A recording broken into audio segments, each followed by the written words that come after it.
All right, so buckle up, everybody. Welcome to another deep dive with us.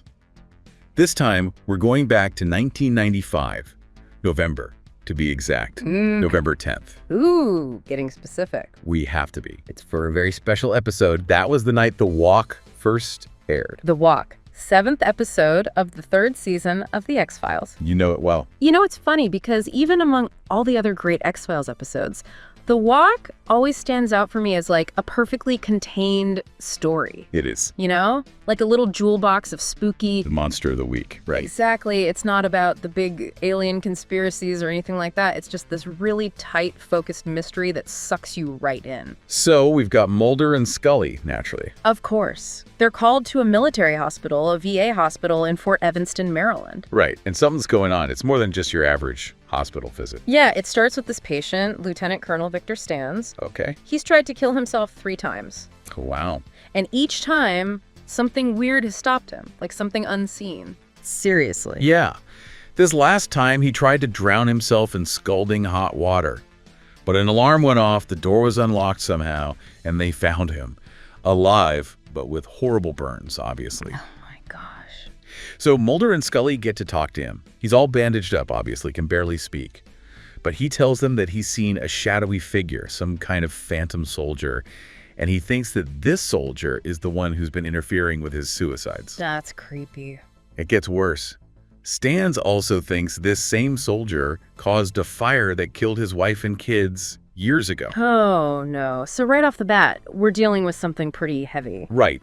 Death, guilt, the possibility of revenge from beyond the grave. And naturally, the military is not exactly thrilled to have the FBI poking around. No, they are not. First, they have this Captain Janet Draper try to block the investigation, says the FBI doesn't have jurisdiction. But then things get weirder. Way weirder. General Callahan, he's in charge. Right, General Thomas Callahan. Well, he starts seeing this phantom soldier, too. No way. Yeah, and then he starts getting these creepy, garbled voicemails, like someone's trying to communicate with him from beyond the grave. Ooh, those always give me chills. Yeah. And it doesn't end there, does it? Unfortunately, no. Mm-hmm. Captain Draper, the one who tried to shut down the investigation, she's found dead in the base swimming pool. An accident. Looks like she was pulled underwater by some unseen force. This is getting seriously spooky. You know, Draper's death kind of shakes Callahan up. Makes it real for him. Exactly. He starts cooperating with Mulder and Scully, tells them all about the soldier he saw, the voicemails. Mulder and Scully go to Callahan's house, and it's clear that whatever's going on, it's not just contained to the hospital. Oh. Yeah, Callahan's son, Trevor, he claims he's seen someone lurking around too. And even Scully, our resident skeptic, Yeah. she admits to seeing a shadow in the backyard. Wow, if Scully's creeped out, you know it's bad. Right. So they find some fingerprints at Callahan's house. Turns out they belong to the hospital mailman, Quentin Roach Freely. Seems like a lead, you know? Yeah, human connection, maybe. Yeah. But this is the X-Files. We know it's probably not that simple. You got it. Because while they're taking Roach in for questioning, something terrible happens back at Callahan's house. Oh, no. Little Trevor, he's found dead in his sandbox. Like he was attacked by something, but there's no sign of anyone there. Oh, that's just awful. It's heartbreaking. And then Roach starts talking, but what he says just deepens the mystery. He says he's Rappo's mailman. Rappo? What's that supposed to mean? They find out Rappo is Leonard Trimble, a Gulf War vet. And here's the thing. He's a quadruple amputee, lost all 4 limbs. So how could he possibly be behind all this? Yeah. That's what Scully thinks, right? Too much for even her to believe. Exactly. And Roach is convinced that Rappo's going to come after him next. Says he's next on the list. It seems the guy's completely paralyzed. Yeah, but this is the X-Files. Right. And of course, Roach turns up dead in his cell. They find him with a bed sheet stuffed down his throat. Oh, wow. That's horrible. So it does seem like he was right, but how? Suicide. That's what it looks like at first. But Mulder, he notices something strange. What's that? Remember how Mulder always carries around that X-ray film? Yeah. To detect EM fields and stuff, right? Exactly. Well, he'd had it in all sorts of places. The rehab room where Stans was recovering, the pool where Draper died, Callahan's office, his house. And the film shows signs of radiation damage. Radiation. Yeah. So maybe this isn't just a regular haunting. Mulder thinks Rappo is using astral projection. Somehow he's projecting his consciousness outside of his body. and the letters Roach delivered, Mulder thinks they created some kind of psychic link that Rappo is exploiting. So he's not physically there, but his mind, his energy, it's causing these deaths. That's Mulder's theory. And remember those creepy voicemails Callahan got? When they play them backward, there's a message in them, a warning. Like the Phantom Soldier is trying to tell Callahan something. This is all getting so intense. So what about Rappo? Did they ever confront him? Oh, yeah. They find him at the hospital, and he's just filled with this rage, this bitterness. He blames the war for everything, for taking his life away. And in the meantime, Callahan's wife, she's found dead too. Yeah, so Callahan is just devastated. He goes to see Stans, the guy who tried to kill himself, and you know what? Stans recognizes Rappo. Well, hold on. He'd never even met Rappo before, right? Right. It's like he somehow sensed Rappo's presence, his anger. So Callahan goes to confront Rappo, and Rappo admits to everything. He's totally unrepentant. Does Callahan kill him? No, he doesn't. He fires his gun, but he shoots above Rappo's head. Why would he do that? He wants Rappo to suffer, to live with what he's done, to be trapped in his own body forever. Wow. Talk about a harsh punishment. Yeah, but it's not over yet. Mulder and Scully get to Rappo's room, and he's in a trance. Oh, no. Mulder realizes that Rappo's spirit, his astral projection, it's still out there.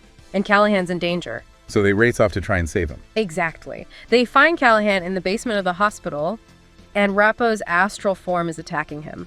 Oh my gosh, how? It's using steam from the pipes, scalding hot steam. Callahan's trapped. But then Stans shows up. Stans, what's he doing there? Remember, he's still in the hospital recovering from his burns. He goes into Rappo's room, locks the door, and smothers Rappo with a pillow. He kills him. Yeah. And as soon as Rappo dies, his astral form vanishes, and the attack on Callahan stops. Wow, so it's finally over. It is. But there's no happy ending here. No real sense of justice. Officially, they can't prove that Rappo killed Callahan's wife and son. The case remains open. And what about Rappo? The Army refuses to bury him at Arlington. He ends up in a civilian cemetery in Pennsylvania. And in this final scene, we see Callahan back at work trying to pick up the pieces. And Stans. He's taken Roach's job as the mailman. He delivers a letter to Callahan, and there's this Lecca look. They exchange. Like, they both understand the weight of what's happened, the shared trauma. It's a haunting ending. So powerful, but so sad. And it really makes you think, you know, about the scars that war leaves behind, the unseen battles that people fight long after the fighting's done. It's like the real monster in this episode is the war itself. It definitely gives you a lot to think about, but I think we need to do what we always do here and take a peek behind the curtain. There's always some fascinating stuff going on behind the scenes, right? Oh, absolutely. This episode was John Chabon's first solo script for The X-Files. Really? I didn't know that. Yeah, it was. And he went on to have a huge career writing for shows like Breaking Bad and Supernatural.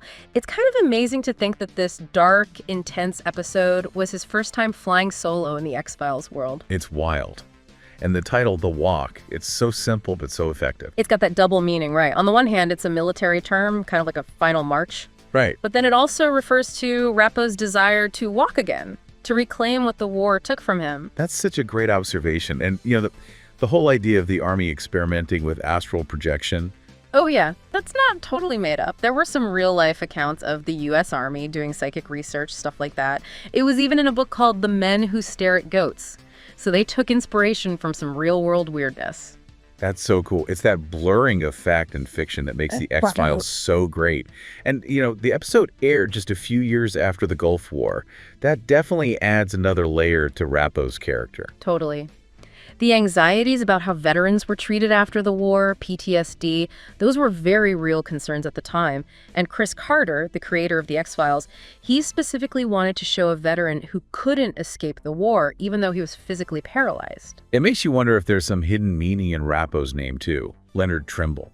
Oh, I've heard about that. Some people think Leonard means the other in folklore, and that Trimble might be a nod to William Trimble, who wrote about military ethics. Fascinating. Whether it was intentional or not, it adds to the mystery. Right. And we can't forget about the visuals, especially the ghostly sand figure in the sensory deprivation tank. Yeah. That was so creepy. They did most of that with practical effects, you know, playing with light and shadow. Really? I thought it was CGI. They used a little bit of early CGI to enhance it, but mostly it was old school tricks. Very effective, though. The way the episode connects war trauma to this idea of supernatural revenge is really chilling. It's like a modern day ghost story. But the real horror is the psychological damage of war. Absolutely. And it must have been tough to film those scenes in the water, the scalding bathtub, and that sensory deprivation tank. I can't even imagine being in those things. It must have been a challenge for the actors and the crew. Another thing I noticed about this episode is how claustrophobic it feels. They're stuck in the hospital, the military base. There's this sense of being trapped. That's a great point. And to make it even more authentic, they had military advisors on set to help with the details, like how soldiers would act, how they'd talk to each other. That attention to detail really adds to the realism. Yeah. I also thought it was interesting that this is one of the few X-Files episodes that really focuses on astral projection. It's not something they explored a lot in other episodes. Yeah, good point. And even though it deals with a pretty out there concept, The Walk is still a classic Monster of the Week story. There's no government conspiracy, no aliens. It's about the darkness inside one man. And the ending is just so bleak. It's one of the most unsettling endings in the whole series. It's like they're saying that the real monster is war itself. Exactly. And the way it's shot, all the shadows and reflections, very effective. I read somewhere that they even snuck in a little homage to A Nightmare on Elm Street. Oh, yeah. Yeah, and the way Rappo's astral form moves. Love it. And the opening scene with Stan's trying to kill himself in the tank, apparently it's supposed to be way more graphic. Oh, wow. It's already pretty intense as it is. The network made them tone it down. And Rappo's line, "I'm not dead, I'm just not alive." Yeah. It's so haunting. It gets to the heart of what the episode is really about. It's about feeling trapped, feeling like you have no control over your own life. It's powerful stuff.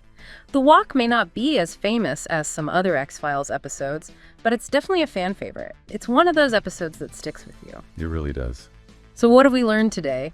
We've gone deep into The Walk, this incredibly creepy and thought-provoking episode of the X-Files. We've explored the mystery, the characters, and the behind-the-scenes stuff.